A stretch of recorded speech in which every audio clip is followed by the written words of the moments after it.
Hello guys, welcome to my another blog. তো সবার আগে তোমাদেরকে জানাই নববর্ষে আন্তরিক প্রীতি ও শুভেচ্ছা। তোমাদের নতুন বছর সবার খুব খুব ভালো কাটুক। তো আজকে আমি আমার পয়লা বৈশাখ কীভাবে কাটিয়েছিলাম সেগুলোই তোমাদের সাথে শেয়ার করব। এটা হলো আগের দিন রাতে আমি যা যা ডিনার করেছিলাম তার মধ্যে ছিল হচ্ছে ফ্রাইড রাইস, মাটন কষা, ফিশ ফ্রাই, তন্দুরি চিকেন আর মিষ্টি। তো ফিশ ফ্রাই আর তন্দুরি চিকেনটা আমার বানানো নয়, দুটোই বাইরে থেকে কেনা। একটা বাবরচি থেকে অর্ডার করেছিলাম আর একটা বাচ্চান ধাবা থেকে অর্ডার করেছিলাম। ফ্রাইড রাইসের সাথে তোমাদের এরকম লাল লাল মাটন কষা খেতে কার কার ভালো লাগে আমাকে জানাতে কিন্তু অবশ্যই ভুলো না। আমার তো খুব ভালো লাগে। একে ভাত পোলাওয়ের সঙ্গে যখন তোমাদের খেতে আর ভালো লাগে না তখন এই ফ্রাইড রাইসেও ট্রাই করতে পারো, এটা খুব ভালো লাগে খেতে। আর এই ফিশ ফ্রাইটা ছিল আজকে স্টার অফ দ্য শো। মানে এত কম প্রাইসে, মানে বাবরচিতে মাত্র 85 রুপিজে আমি ফিশ ফ্রাইটা কিনেছিলাম, আর দ্যাট টু অনলাইন, মানে জোম্যাটো থেকে অর্ডার করেছিলাম। আর এত ফ্রেশ আর এতটা পুর মাছের ভরা, মানে বলার মতো নয়। ভীষণ ভীষণ টেস্টি ছিল। আর ছিল এই তন্দুরি চিকেন, যেটা তোমাদেরকে ফার্স্টেই বললাম। কিন্তু তন্দুরি চিকেনটা আমার একটু ড্রাই লেগেছিলো, মেবি অনেকক্ষণ আনা হয়ে গেছিলো, তাই তার কারণেও হতে পারে। বাচ্চান ধাবা থেকে আমি আনিয়েছিলাম। যাই হোক, এটা ঠিকঠাক, মানে খুব একটা ভালো না আবার খুব খারাপও না। তো তারপরে আমি লাস্টে মিষ্টি খেলাম। এই মিষ্টিগুলো আমি বলরাম মল্লিক আর বাঞ্ছারাম থেকে কিনেছি। বলরাম মল্লিকের এই আম সন্দেশ, মানে আম দই আর ডাব সন্দেশ আর বাটারস্কচ সন্দেশ আর বেক সন্দেশ ছিল, যেটা বলরাম মল্লিকের। আর ওই পাইগুলো, স্পেশালি মিহিদানা টার্ট, গোলাপ জামুন পাই, সন্দেশ পাই আর জল ভরাটা আমি বাঞ্ছারাম থেকে নিয়েছিলাম। আর এই ডাব সন্দেশটা অনেক টেস্টি ছিল। বাকি প্রত্যেকটা মিষ্টি খুব টেস্টি ছিল, কিন্তু আমার এই টার্টগুলো যেগুলো বাঞ্ছারাম থেকে নিয়েছিলাম ওগুলো হয়তো ভালো, মানে একদম ফ্রেশ খেলে হয়তো ভালো লাগতো, যেহেতু আমি ফ্রিজে রেখেছিলাম, তাই আমার খুব একটা ভালো লাগেনি। বাট হ্যাঁ, ভালো, যদি এটা ফ্রেশ খাওয়া যায় খুব ভালো হবে। আর এই সব কিছুর মধ্যে সবচেয়ে বেশি টেস্টি কিন্তু আমার যেটা লেগেছে সেটা হলো এই বাটারস্কচ সন্দেশ অ্যান্ড অফকোর্স ডাব সন্দেশ। এই দুটো জাস্ট একটা মাস্ট ট্রাই।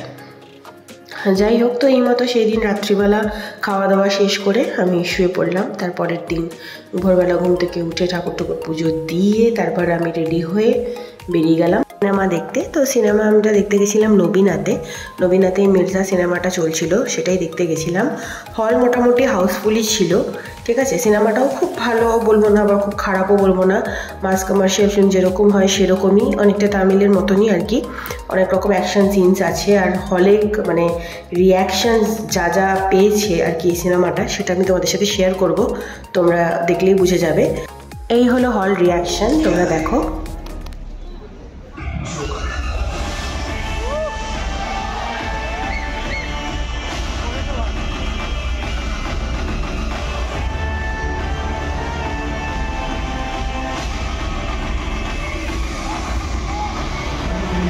সবার ঠিক পেয়ে যায়। Thank you so much, lots of love you. তোমাদের সবাইকে অনেক thank you, lots of love. তো সিনেমা শেষে মঞ্জিলা দিয়ে আর অঙ্কুশদা আসে হল ভিজিটের জন্য আর ফিল্ম প্রমোশনের জন্য। তো সিনেমাটা মোটামুটি ভালোই, অনেকটা তামিলের মতনই, যেরকম তামিলের সিনেমারও মানে বইয়ের লজিকটা একটু কম থাকে সেরকমই, কিন্তু ভালো লাগবে, মানে ফুল অ্যাকশন প্যাক সিন, টুইস্টগুলো খুব ভালো। যাই হোক, তো তারপর আমরা ডিনার করতে চলে গেলাম ভূতের রাজা দিলবর। সেখানে ওয়েটিংয়ে ছিলাম আমরা।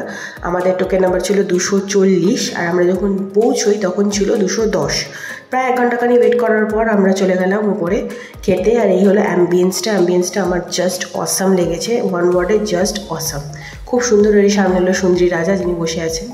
যাই হোক, তো তারপরে আমি অ্যাম্বিয়েন্সটা একটু ভিডিও করে নিলাম, তারপরে খাবারটা অর্ডার দিয়ে দিলাম।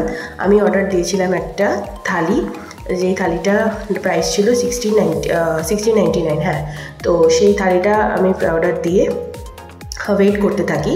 আর এই হলো মেনু, তোমরা মেনুটা দেখে নাও। এই যে ভূতের রাজা বৈশাখী থালি, ওই থালিটাই আমি অর্ডার দিয়েছিলাম, যার প্রাইস ছিল 1699। আর তার সাথে আমি একটা রাইস অর্ডার দিয়েছিলাম আর জলের বোতল ছিল। তো সব মিলে আমার বিল হয়েছিল 1919 টাকা। এতগুলো আইটেম আছে, প্রত্যেকটা আইটেম তো খাইয়ে দেখানো সম্ভব না, তাই আমি প্রত্যেকটা আইটেমের পার্টিকুলার ভিডিও করিনি, জাস্ট দুটো আইটেমেরই করেছি। আর একটা মানে কি বলবো, এক ঝলক দিয়ে দিলাম। যাই হোক, প্রতিটা খাবারই ভীষণ ভীষণ টেস্টি ছিল। আর এই অ্যাম্বিয়েন্সের সাথে এই খাবারটা জাস্ট জমে যাচ্ছিলো। আর এই নয় আমার বড়মশাই ফোন ঘাটছেন এখানেও অ্যাজ ইউজুয়াল। যাই হোক, আর এটা ছিল পোলাও আর এই মাটন কালাভুনা, এটা জাস্ট অসাম ছিল। তো এই মতোই আমাদের ভিডিওটা এখানেই শেষ হলো। আর তোমাদের যদি ভিডিওটা ভালো লেগে থাকে ভিডিওটাকে অনেক অনেক শেয়ার করো, অনেক ভালোবাসা দিও। And thanks for watching my video. আর হ্যাঁ, আবারও সবাইকে নববর্ষের আন্তরিক প্রীতি ও শুভেচ্ছা। শুভ নববর্ষ। বাই।